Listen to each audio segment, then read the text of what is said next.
Welcome to the Underwater Podcast, where we take a deep dive into the world of underwater portrait photography, cinematography, and everything in between.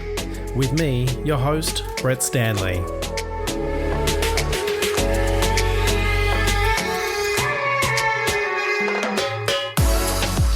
Welcome back to the Underwater Podcast, and this week I'm joined by underwater camera operator Braden Haggerty, a Canadian who's based in Vancouver.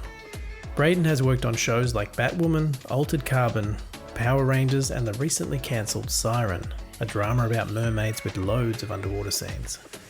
We chat about the process of shooting for TV, what she needs to keep in mind for the visual effects, and how training your stunt people for underwater can make the job go so much smoother. Okay, let's dive in.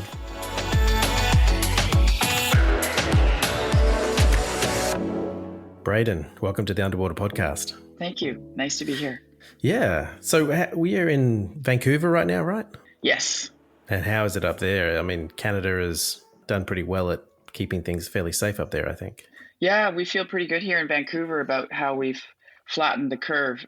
We have a doctor up here who's become actually infamous a bit, I think, down there as well, Dr. Bonnie Henry, and she's been very clear about the guidelines, and we've managed to pretty much follow them and keep our cases down. So being in the film industry, particularly Americans, I think, have kind of been eyeballing Vancouver because we do have a good control of the situation up here. It's looking like it's pretty safe to go back, and some productions are back now. That's really interesting. Here in early July, yeah.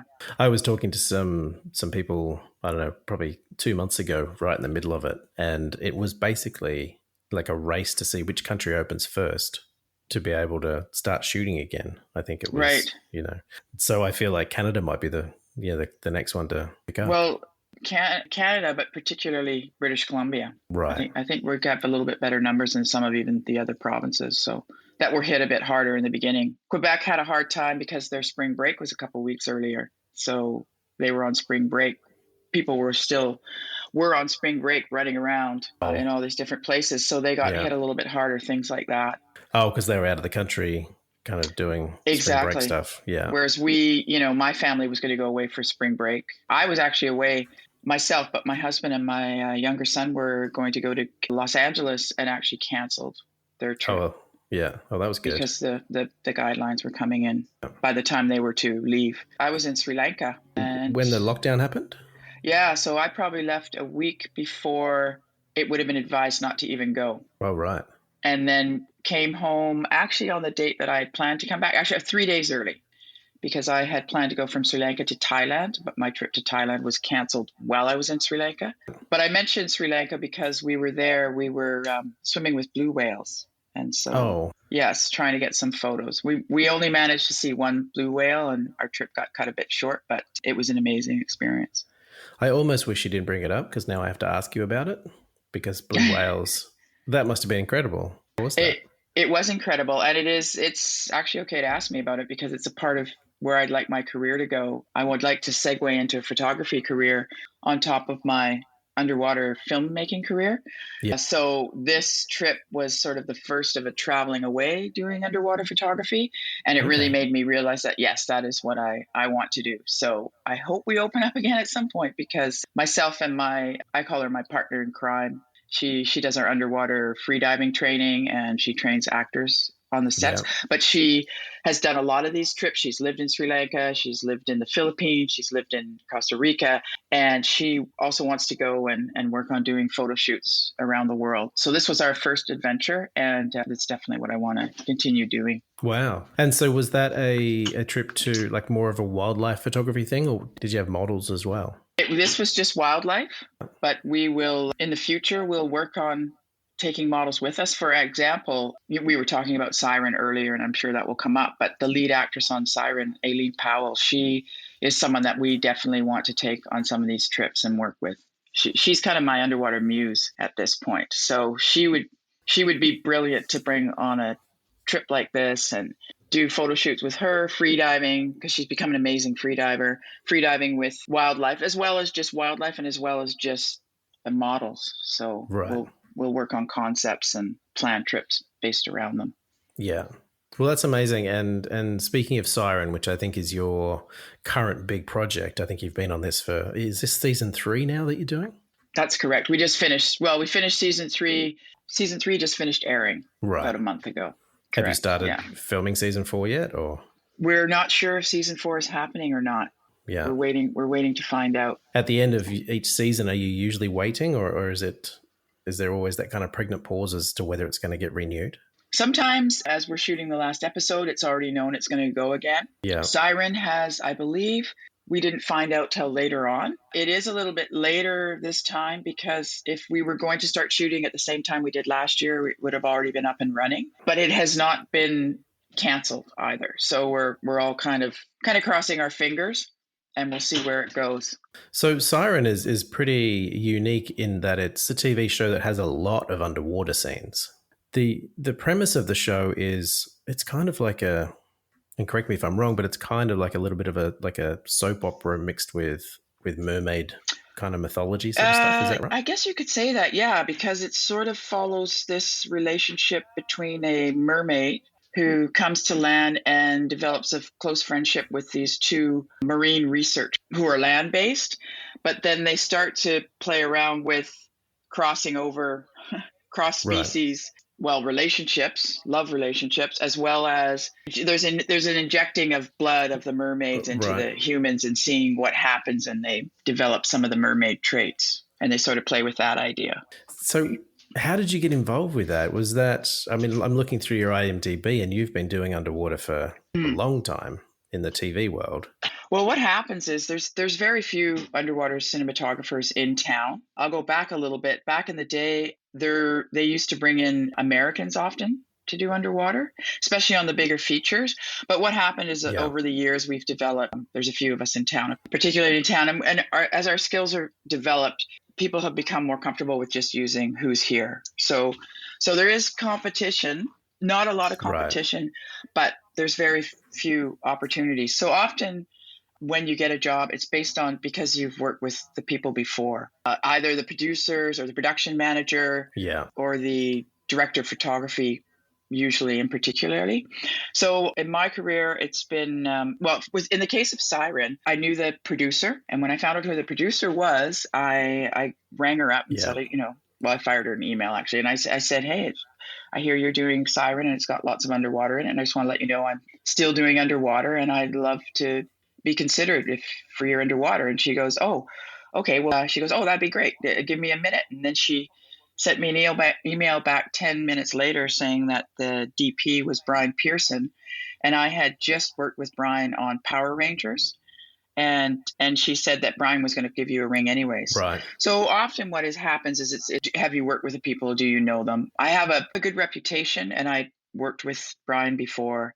I'd worked with Tracy before. She was the producer of the pilot for Siren.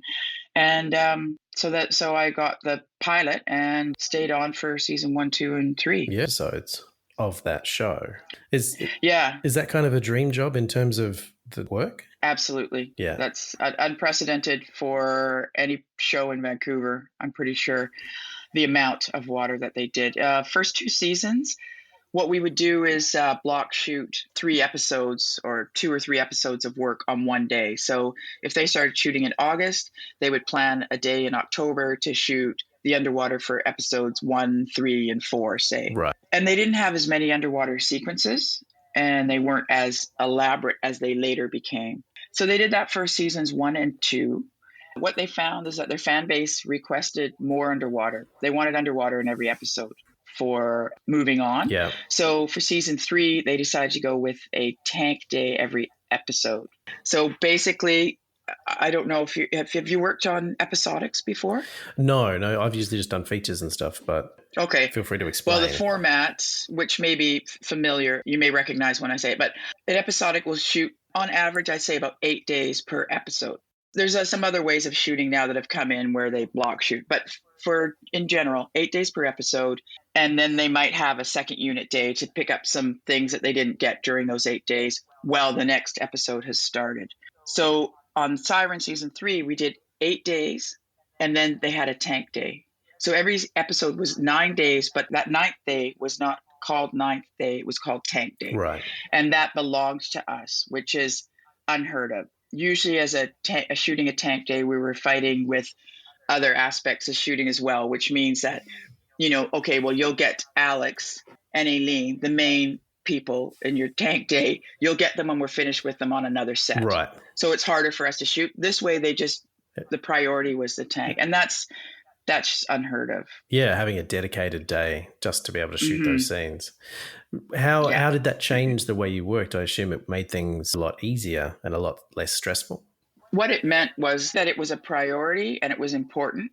So we had rehearsal days, which is real treat. That's something that you usually only get in features. Yeah. I was invited to all of the production meetings where the whole script was discussed. So I'd have an idea of what was happening in the rest of the shoot. You have much better access and communication with the rest of the crew, props, special effects, grips, lighting, access to all those people so that I could give them my input on what we'd need in the water. And they had as a respected crew member that they knew. Right. And they knew I knew what I was doing. So we just had that kind of mutual respect, even with the art director.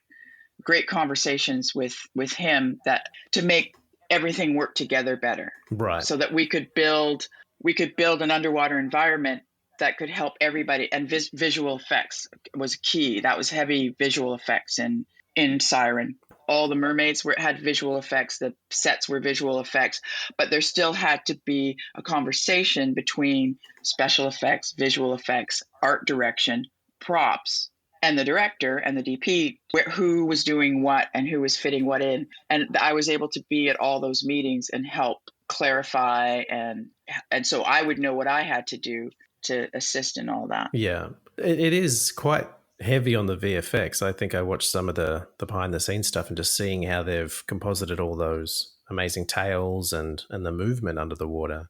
How is that to shoot? Like, is it fairly choreographed, or are you chasing them through the water? How does that work? Yeah, well, you might have seen some of those clips on Joe Mendez's, if I said that right, Mendez's.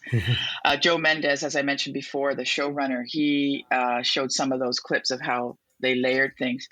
It was great. I'll just give him as an example because most of the episodes I did were with him. Yeah. He had a very clear vision of what he wanted to see. So where we started, and he even shows that in some of his layering of start to finish, we started with the storyboards. And what you do is you sit in a meeting, and all those people I mentioned before are sitting in the meeting, and we look at a storyboard and we go through, so you have a mermaid swimming by a ship. Let's give that as an example. Yeah. So the mermaid we'll go, her tail is VisFX. Her hair will be real. We go through these things. The rock, there's going to be a rock here in the background that she's going to come out from behind. So that's going to be VisFX. I can say then, VisFX, what do you need from me as structurally in the tank? And he'd say, well, I'd love to have, the rock is not too big. So we need something a little bit smaller, but it would be nice to have something that he can build around. And then the ship is going to be here, and she's going to swim through a door and into the ship. So then, and we need to see a door for her to go into the ship. So then I know that I need to build in the tank with the aid of the grips, which is the rigging grips, who are going to help me with scaffolding. And then my in-water grips, we're going to build a structure that's black and not too big, which will be the rock. And then we're going to build a frame that she can, grab onto the edges and swim through, and then they'll build the ship around that. And that's the conversation with the special visual effects and grip and myself in terms of to get the director what they need. Yeah, and I assume with that structure that you're building, it doesn't need to have any texture, and it's just purely a reference for the VFX people to replace. Yeah, and sometimes preferably it's black. Sometimes we'll ask, do they want green tape so that they can see it better? A lot of it will go back to really you need to give visual effects what they need. Yeah. And then there'll be lighting will have some requests. Okay, well, if she's going into the ship and say they have like a light coming that's supposed to simulate sunlight coming from the surface. Yeah. So that light's coming down, but now that person is going into the ship. So lighting will request, okay, well, they go through that door. Can we have something over top that will be now over top of her to flag that light, blocking the light. Yeah, so we can see that the light changed on her as she went through the door. Oh, interesting. So you've kind of got to think about all the aspects of what the end result is going to be able to give them the raw footage that's going to work. Yeah, and then give that to VisFX. So it was very fun for me because I had to be really clear on what the shots were, which was great because Joe had these fantastic storyboards, very clear vision. And so then I'd have to build really the set out of scaffolding and frames and stuff like that. But I found it really fun because also my challenge was to go, okay, well, what other shots need these scaffoldings in these formats? Because we only had so much floor space in the tank, and moving the scaffolding would take time. So ideally, is there another shot that needs this rock scaffolding built this way, and we can just move it a few feet, get that other shot, and then dismantle it and turn it into another kind of scaffolding for a different shot. So I had to think, what is a good order to shoot these things as well? Yeah. Do you enjoy that kind of efficiency, like reusing those kind of things? I do, absolutely. Yeah. It was a lot of fun, and especially Siren episodes 9 and 10 got really heavy. They had a lot of heavy water and a lot of thinking about, the main character goes into the hull of an airplane. Is it called a fuselage? The fuselage of an airplane. To swim around a locker, and another evil merman comes out from behind the locker, and he, so we had to build the locker. We had to build a place for the evil mermaid to stand on behind the locker. Yeah. But yet still have a corridor for the main actor to swim down. And then they have a little fight, and the actor shoots him. And then inside this fake locker, there's a little girl, and her hand's going to come through the cage of the locker, and all these elements. And I have to visualize how we're going to build that underwater. Sometimes I have to say with that one, sometimes I'd get lucky because, something would change, and okay, well, we've got the little girl here now, so we're going to actually go to this shot first. And right. So I'd have to quickly go, what am I going to do with the scaffolding? How am I going to build the locker? How am I going to get that right height? Because the little girl has to be higher in the water column. And so I'd have to, on the fly, restructure how the day's going to go and how these elements are going to fit as quickly as I can. Right. Anyway, I remember one time going to the rigging grips who are outside the tank, but they would build scaffolding for us and then lift it up on chains and fly up. They're on the outside of the tank, pull it up on chains, drag it over the top of the tank, and then lower it into the tank. Mm-hmm. It's a little bit of a production. Yeah. But I remember going, oh my gosh, I need an extra foot on this scaffolding. I need to be a foot higher. I'm a foot too low or something. And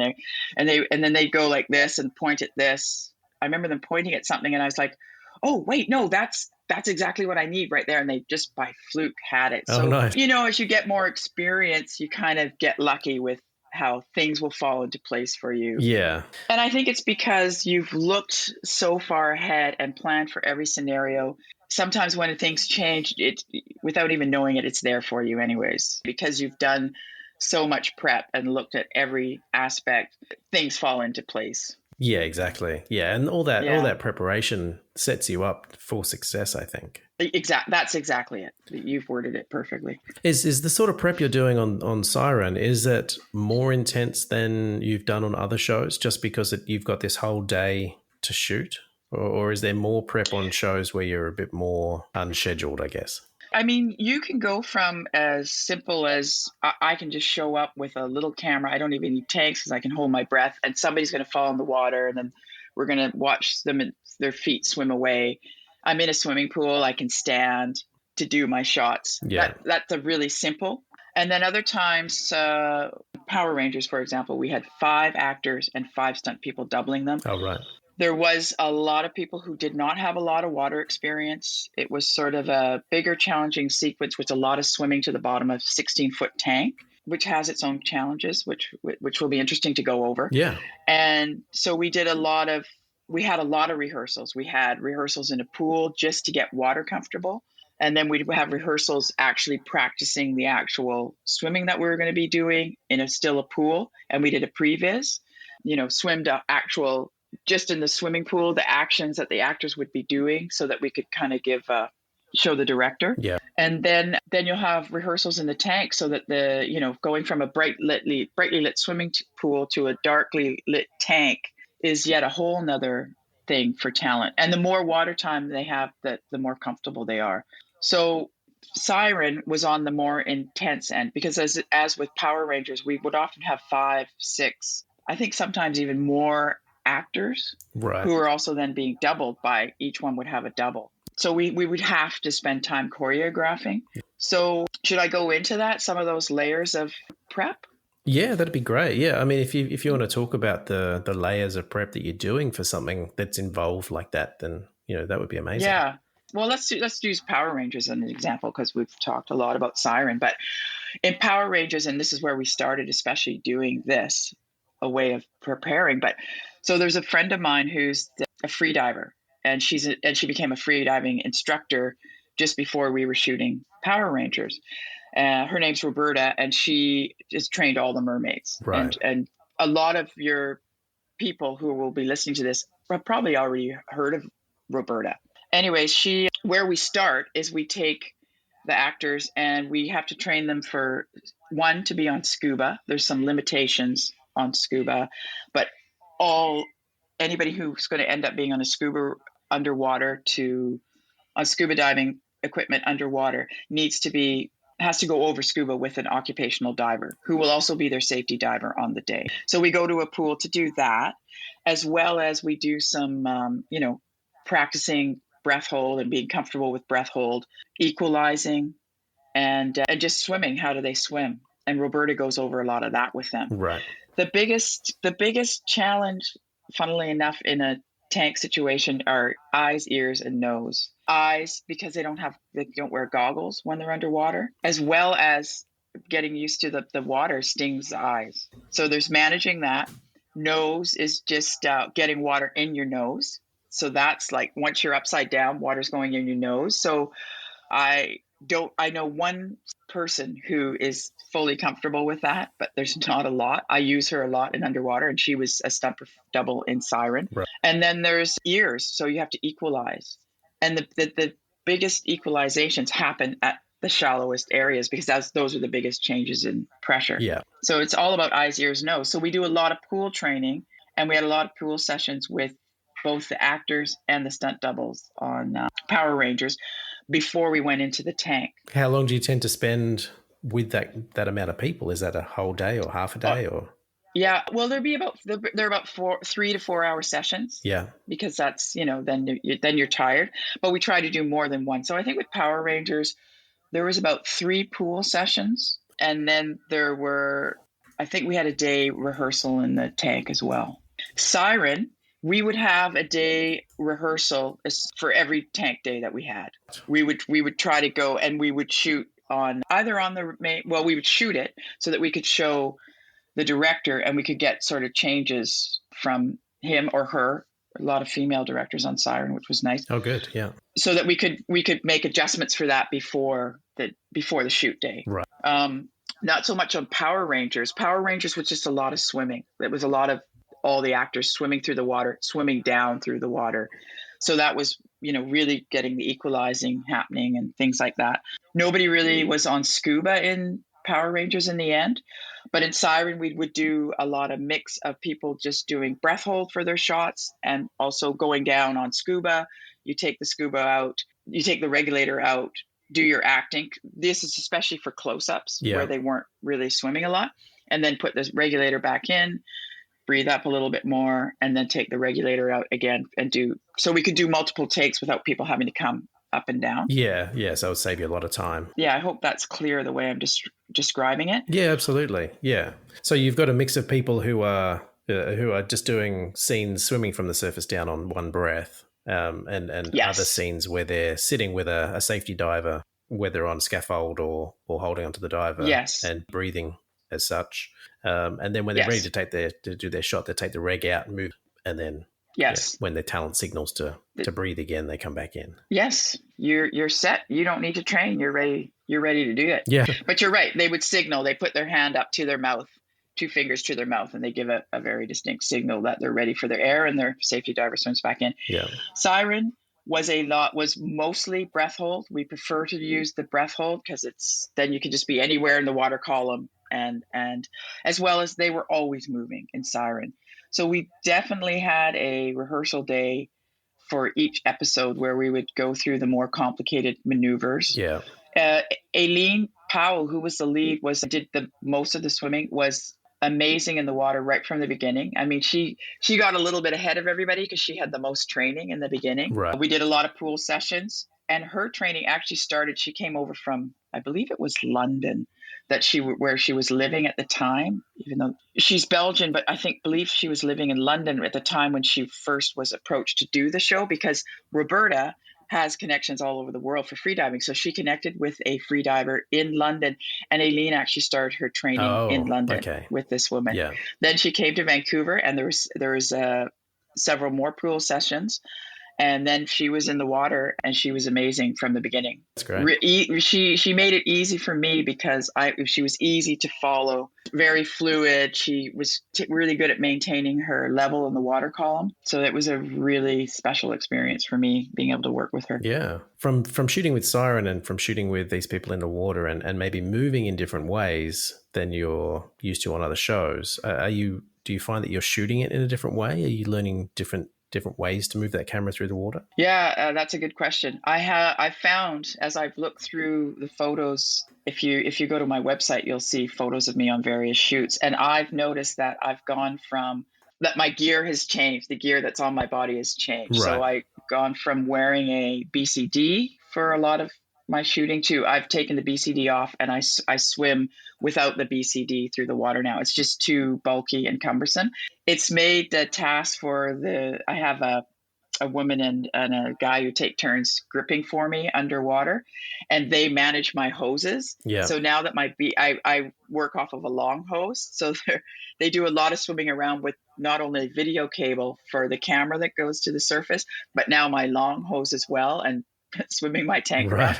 So we're all getting a really good workout, and they've been fabulous at I don't know how hard they've been working until I look back and look at them, and they're like scrambling around and trying to keep my regulator in my mouth. So, and caught up with me and this cable that's cumbersome as we swim, all the way across the tank chasing a mermaid. Yeah, I think that's a really interesting thing because when you're shooting, when you're operating, you're so into that monitor and peripheral vision that you don't know all the other stuff that's happening behind you to keep you running and to keep you keep the area clear for you to get through, and as you say, to keep regulators and stuff in your mouth. Yeah.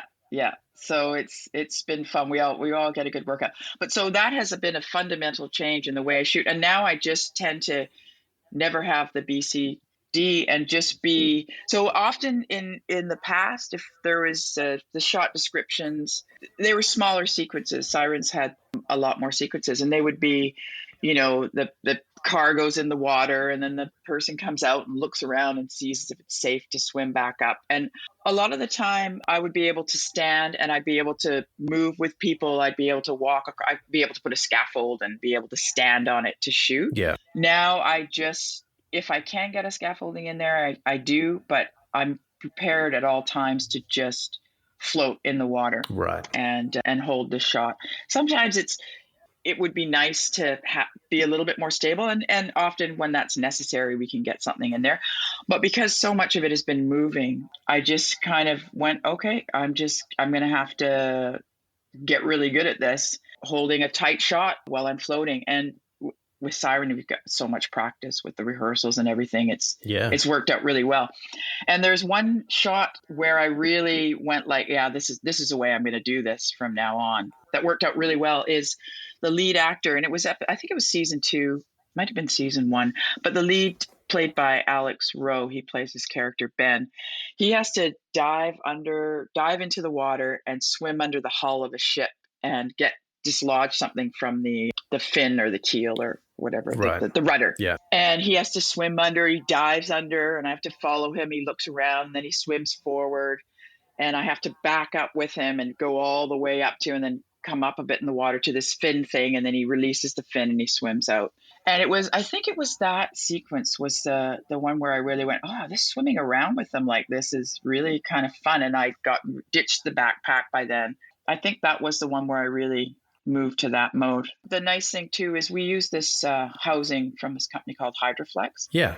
And they put all their cameras it fits a number of different cameras. But one of these cameras is much smaller than the actual housing. And so I called up Pete Romano, and he started Hydroflex, and he shoots everything with his housings. Yeah. Of course, I'm sure he has this beautiful housing that no one else uses, and it is perfectly trimmed for him. It's all about trim. Yeah. And keeping balance in the water column with the way you put things on your body and the way you have things on the housing. And I gave him a call and I said, hey, are you ever thinking about making the housing a little bit smaller to fit for the Alexa Mini, which is used a lot in the housing?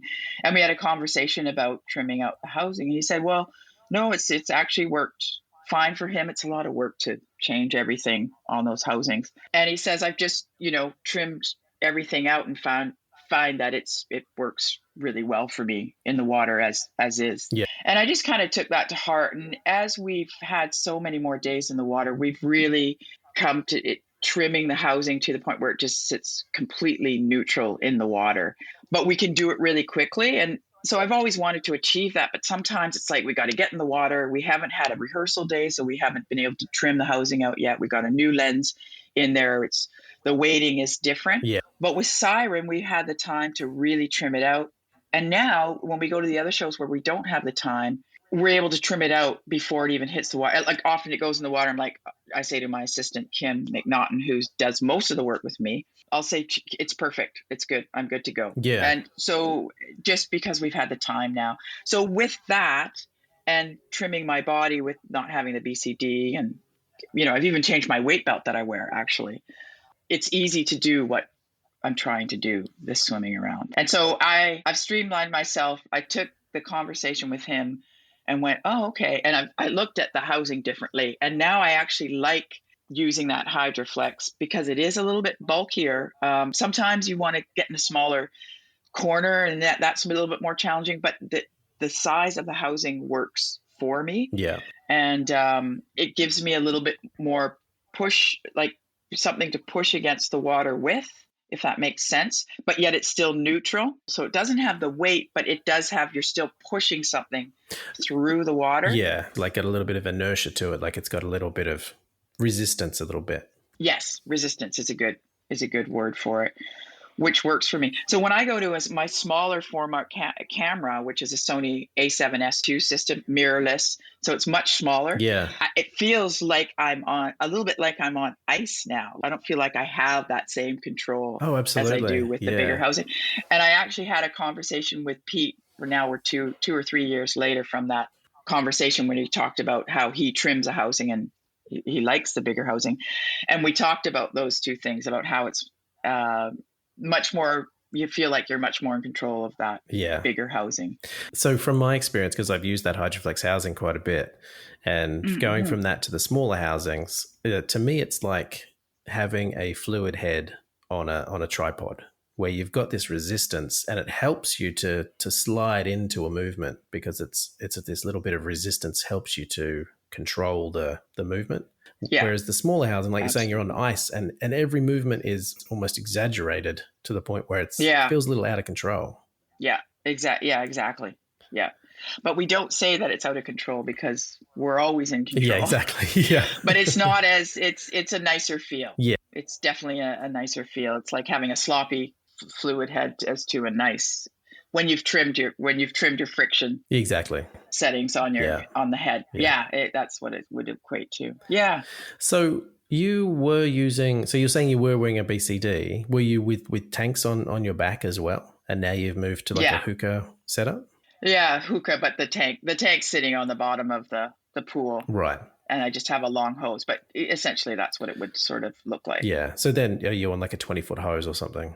20 or 30, yeah. Okay. I like the 20. The 30 is good if I've got to go a long ways, but the 20 is a little bit more manageable. Yeah. And so that's just giving you so much more room to move and less drag in the water. Yeah. Yeah. Yeah. And another thing too is, we are in a 48-foot diameter tank that's 16 feet deep. That's the most common that we get tank when we're on a show, and we're like, give yourselves a little bit of room, you guys. And they'll go for 48. It's hard to get a 60-foot tank. Power Rangers, we had the 60-foot tank. That was brilliant. That was beautiful. Yeah.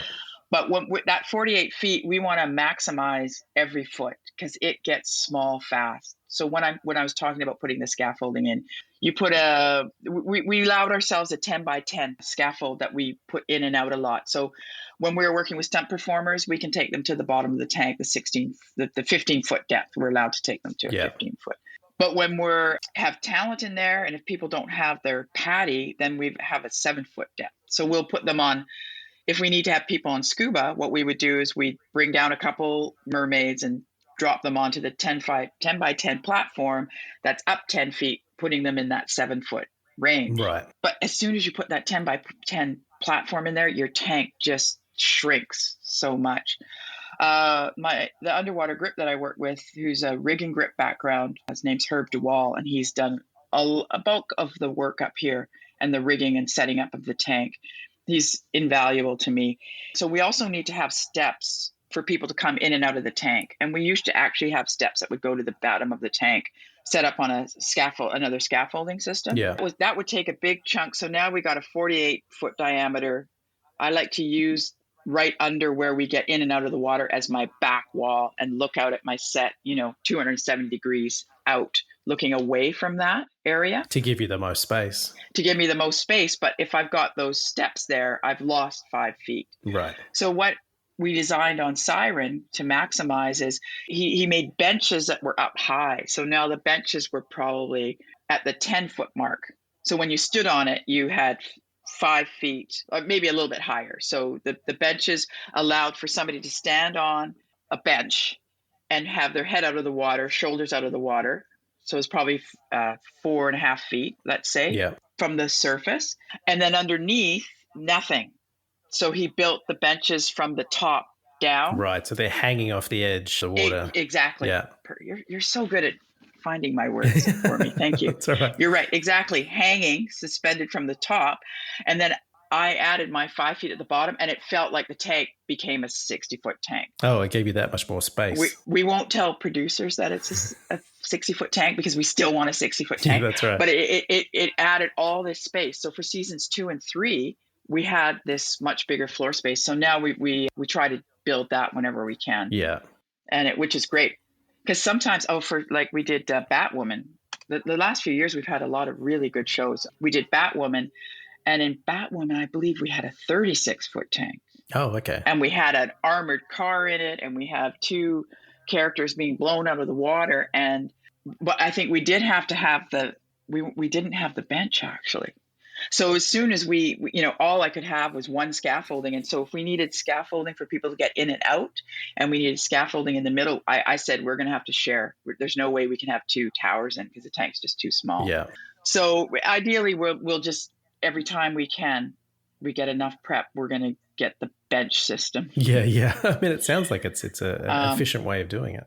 Yeah. Because it's hard to, describe. Sometimes it's very challenging to describe what's going on underwater to the people on the surface. Yeah. We're getting better at it because we're, doing it more. But there's always a unique set of challenges. But underwater is just so beautiful that people, I think they end up mostly with something they like. Yeah. The Batwoman was really fun because the actual van was real. I didn't have to fake it with scaffolding. Yeah. So we got to be inside the van. The lighting was different because I'm trying to think of the name of the DP. It was fun because it was night. He was using creative lighting because there was police up top. The van had the headlights were still on, and he'd put a light panel inside the van on the roof. Yeah. And that was lighting inside the van, and it was an armored car type thing, right? It was I guess it was a prisoner's. It was a prisoner's. Oh, there was prisoner transport. Yeah, prisoner transport vehicle. Yeah. And they're taking one of the lead actresses is being transported in this vehicle, and Batwoman it goes into the water, and Batwoman comes in and cuts a hole in the side of it and drags this character out. Right. So, and then they both get blown out of the water. So they actually got ratcheted out of the water, which was really fun as well. So they actually flew through the surface of the water or across the tank? They were standing facing each other, and they each got blown out away. So they got blown to the surface. Right. So they weren't that deep under the water so that we could do that sort of thing. Yeah. No, you know what? They did it on breath hold. That's why they went down, sunk down, 3, 2, 1, and then they get blown up because you don't want to go, you don't want to be on scuba and move that quickly to the surface, right? No, yeah, because As you know, the air will expand and dangerous. Yeah, exactly. So we had them on breath hold. So we've been doing a lot of, okay, what shots are going to be breath hold? What are going to be scuba, depending on what the action's going to be. So we a lot of those conversations. And so we had a lot of conversations about how to set that up and decided that breath hold was going to be the best. Yeah. We had Yvette Gonda was doubling for Batwoman, and Lisa Chandler, who's the woman who can go upside down and all kinds of water can go in her nose. Yeah.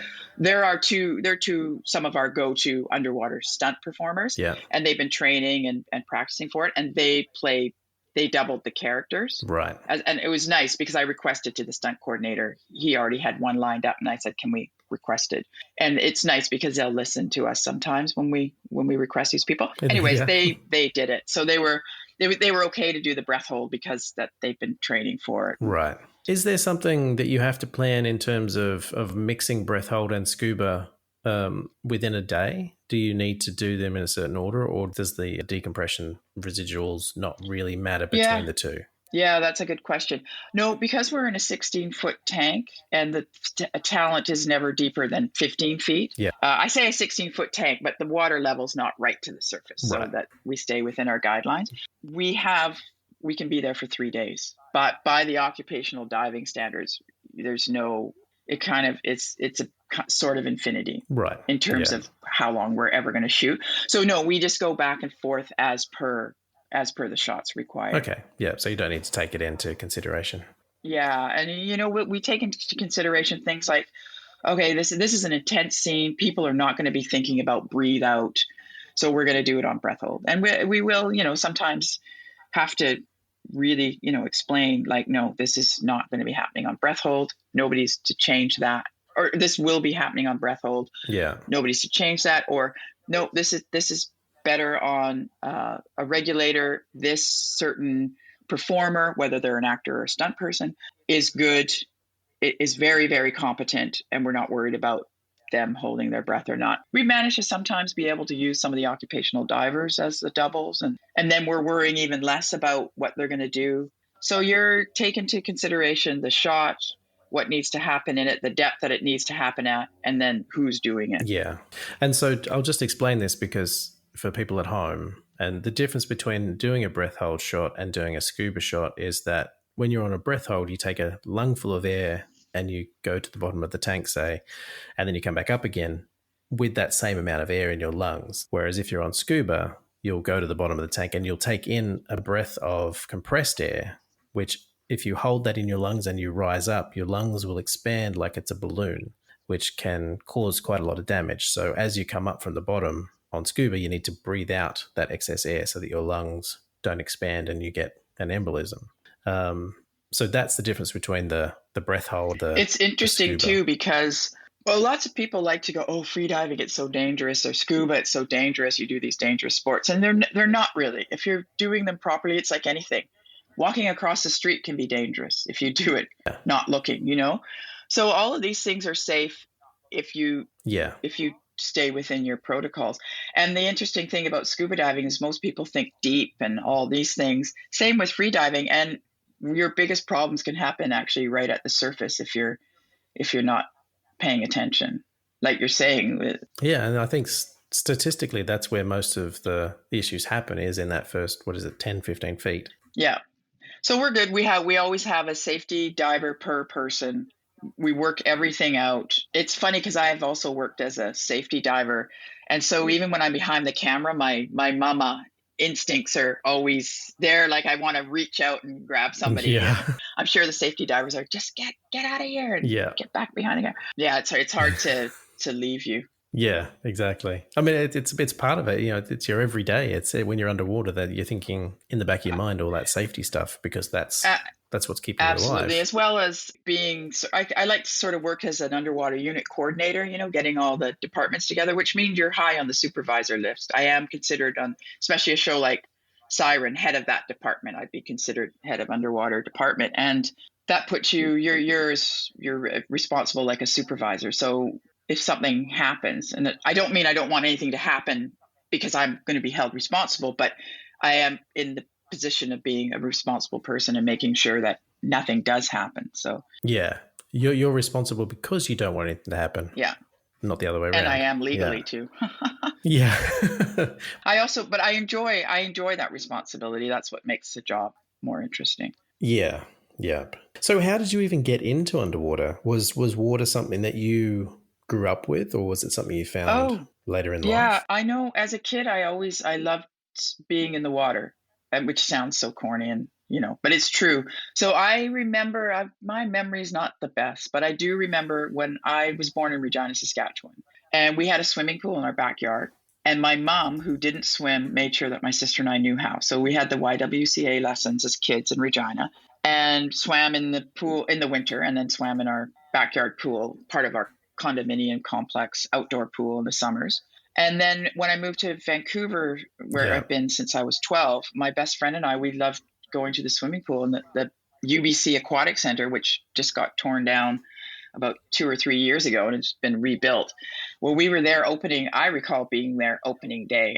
Maybe that's just my memory, but that's what we did for fun. We went to the swimming pool and hung out in the water. So when I got older, I thought, well, I'll try out this scuba diving thing. And I don't know why I thought that, because I did it by myself. I was 21, I think, when I took my lessons. So I got my scuba diving certificate. Early days of it, I had troubles equalizing, and I thought, oh, I'll never really be able to equalize. So we'll see what happens with this. But didn't do a lot of diving here, so I didn't really dive for a while. Then when I went to film school, I did a bunch of things with school and eventually landed deciding I liked taking photos and ended up at film school at Concordia. And while I was there, I ended up working in the equipment room. And so a lot of people, I knew the cameras and how to work them, which back in the day of film, right, that was the precious. Loading and unloading that film was this precious thing that everybody was scared of doing, but I knew how to do it. So I went out on a lot of shoots in the camera department in particularly helping assist. Anyways, while I was at school, there was the NFB, the National Film Board, which is I don't really hear about them so much anymore, but it's well known up here in Canada. Nanook of the North came out of the NFB years and years ago, famous documentaries. They were doing a series called the Anti-Racism Series, and my cinematography teacher gave my name to them and said, maybe Braden would like to come out. And since I was in photography, I ended up shadowing the DP, Zoe. And when I was working with Zoe, she was a DP. For whatever reason, I said, I wouldn't mind doing underwater. I don't even know. I don't remember watching Flipper and liking underwater. It doesn't go back to kid days or anything, but I must have seen something that made me go, underwater would be neat. What a time frame is that? This is 1989, 1990. Okay. Yeah. Yeah. Now we're dating me, my age. Sorry. Anyways, no, it's okay. It's all good. I am what I am. Yeah. Anyways, I was in Montreal at the time. That's where Concordia is. And she said, well, when you head back to Vancouver, look up a woman. Her name's Pauline Heaton. She runs a company called Water Vision. She was doing underwater out here. Mm-hmm. And so when I came back, that's what I did. I started working out at her company and learning about the cameras. I was doing mostly assisting stuff. I've got in the water a little bit. We were in shallow pools, so equalizing was never an issue because I guess back in the day with film, we focused in the water. Yeah. Did you ever use those systems where you were? I haven't used them, but I've spoken to people, and you're pulling focus on the actual housing itself. Yeah. So that was interesting. It's all changed with the system, as you know, the Mark V, the Hydroflex housing we're using now. Everything is cabled up to the surface. Focus Iris Zoom. I wish I could use the Zoom. That's the only thing I miss. You got to go up and talk about. Well, let's push in as opposed to. Or let's zoom in as opposed to pushing in because we want that feeling. We don't want the wide close. We want a little bit of distance, or so you have to go up and talk about it. Anyways, so then I guess when I ended up getting back in the water was Pauline had a gig and we shot a demo for Kodak in Hawaii. And because I have a darker skin color and another girl that was working with us had a lighter skin tone, Pauline wanted to have both of us swimming in shots with manta rays and whatever else it was so that we could see how the film stock. It was a demo for the 250 daylight. Remember that way back. And so I went, okay, I'll do that. And I knew as we were flying to Hawaii that I was going to have to equalize my ears. And I was just like, it's going to work. It's going to work. And sure, it was all fine. And then since then, I've just been back in the water. Yeah. That was 97. So there's quite a gap. I had already started shooting a bit on my own, some of the tank jobs in town. Yeah. But that's where I started, was out with this woman, learning the tricks of the trade, and then slowly moving into shooting my own stuff. Was it very hard for you to get that kind of first step into the industry? Like, was she reluctant to take you on, or was she kind of welcoming you in? No, she was very welcoming. She was great. She's very much about sharing information, teaching people, giving them the experience behind the camera, shooting as well. She was really good that way. And then as well, I guess, as well as working with her, because there's not enough underwater to just do that, I also was able to get into the union as a second camera assistant. Yeah. So was meeting people in the world that I work, which I call Hollywood North, because most of what we work on are Hollywood productions. So I was also making my own connections at the time as well there. One of the cinematographers that I work with a lot, his name's Rob McLaughlin. But the very first trainee gig I had was Rob McLaughlin was the DP. Yeah. And then I ended up working on a show for him as a second camera assistant. He was DPing called Millennium. And then he gave me a couple of jobs. Millennium happened to have a few underwater shoots. So I did those as an operator, and I think that kind of slowly started.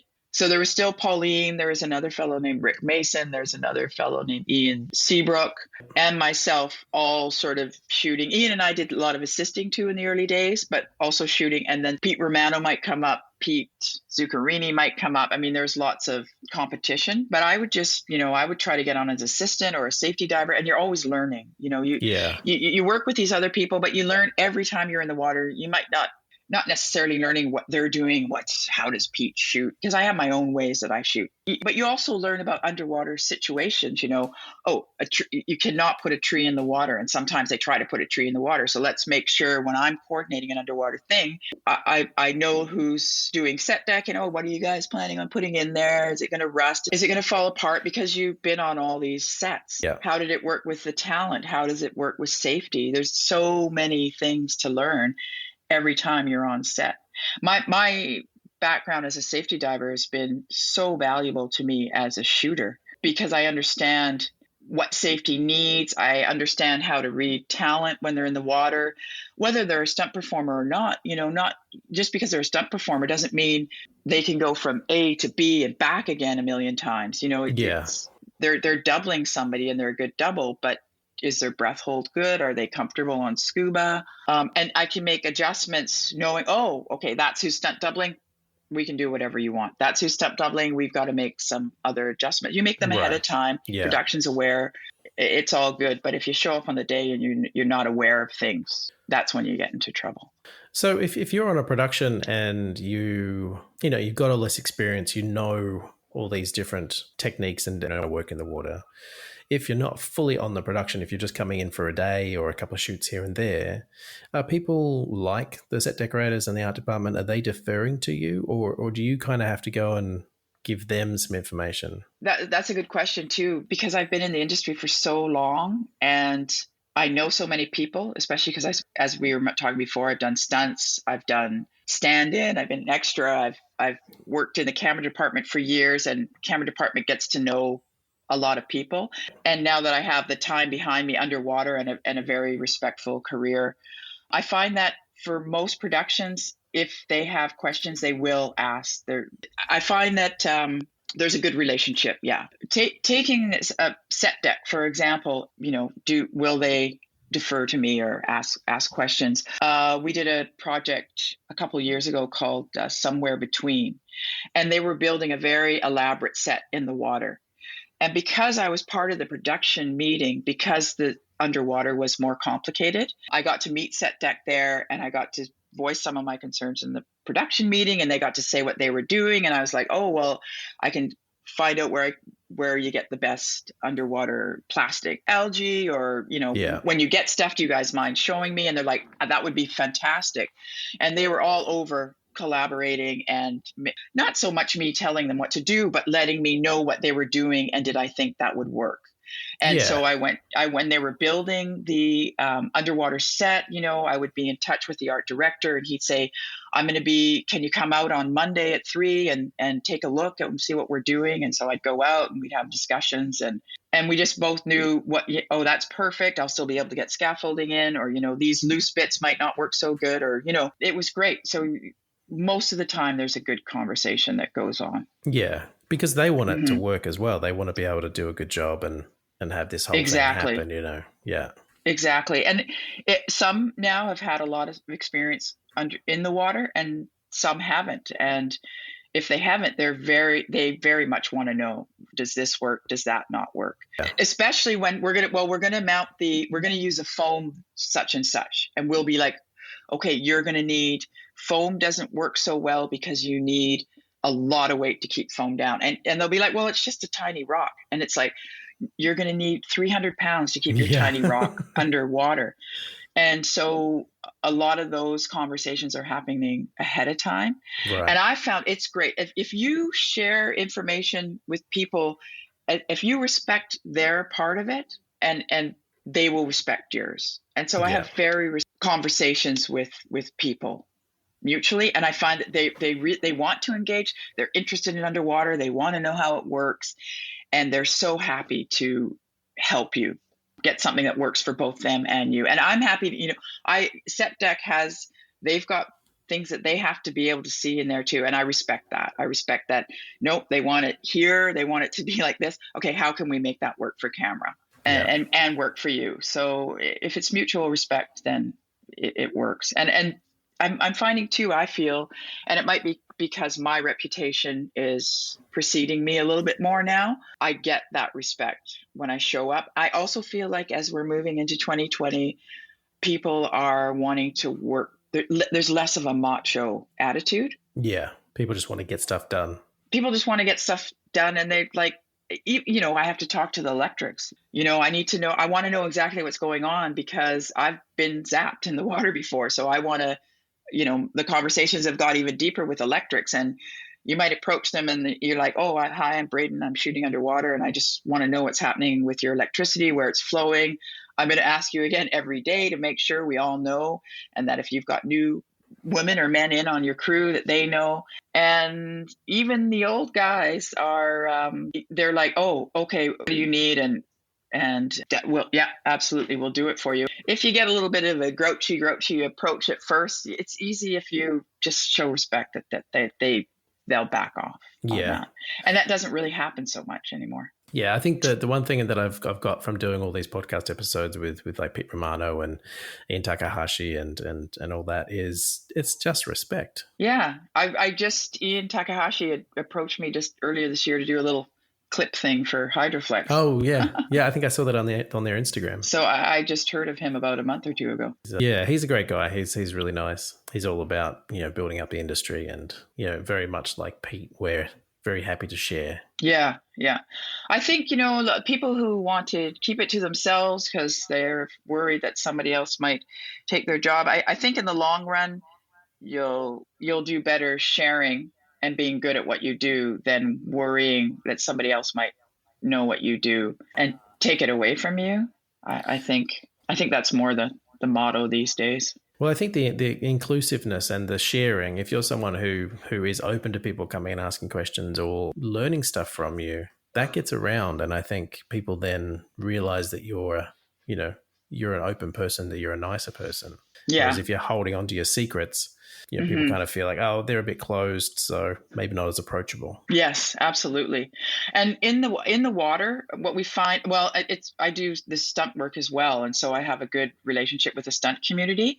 And over the past few years, I asked Roberta, who is the free diver, and she's also a cold water swimmer. I asked her if she could put a course together for stunt performers that's a cold water and breath hold course, so that they start being able to take jobs based on a little bit more knowledge and not jumping into cold water. And then the more you talk to stunt performers, you find out that cold water and breath hold are some of their worst memories. Yeah. So we're trying to share information and bring a community together that's, if somebody's got a cold water gig or a breath hold gig, in the stunt community, they'll call either Roberta or myself and say, hey, look, we got this thing coming up. What do you think? And maybe that's as far as the conversation goes. Or maybe they end up having Roberta come out on the day to help them.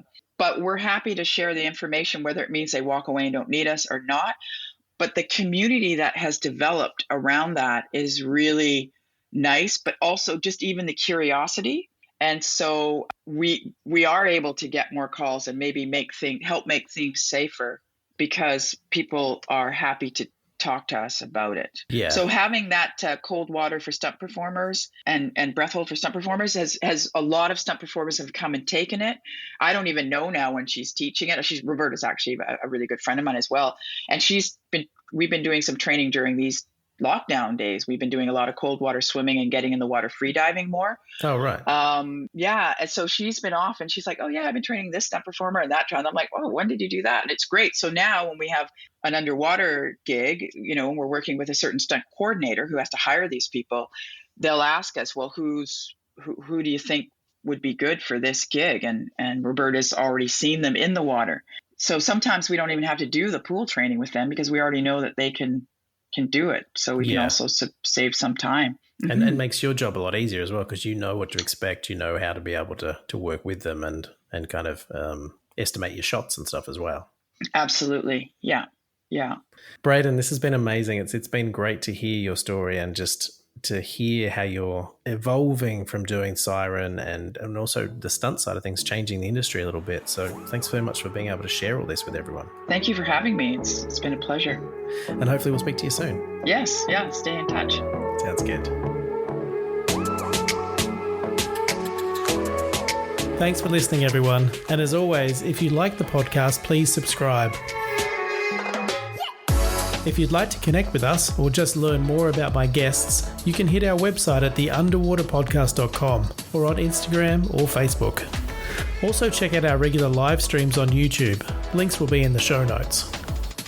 If you'd like to know more about my underwater photography workshops and mentoring, you can find me at brettstanley.com. The Underwater Podcast is presented and produced by me, Brett Stanley, and our music is Neo by Oh Boy. Keep creating, everyone. I'll see you in the water.